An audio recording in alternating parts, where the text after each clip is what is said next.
Delete a dictionary item if the key exists.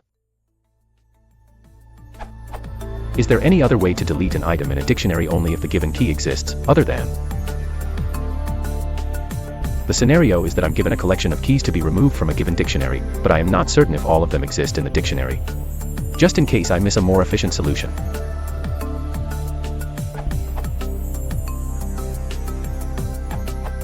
You can use dict.pop.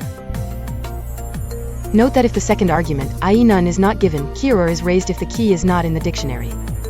Providing the second argument prevents the conditional exception.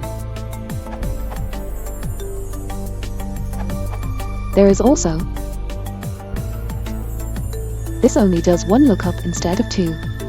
However, except clauses are expensive, so if you end up hitting the except clause frequently, this will probably be less efficient than what you already have.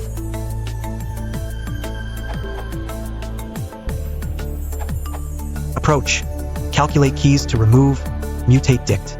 Let's call keys the list/iterator of keys that you are given to remove. I do this. You calculate up front all the affected items and operate on them. Approach. Calculate keys to keep, make new dict with those keys. I prefer to create a new dictionary over mutating an existing one, so I would probably also consider this. Or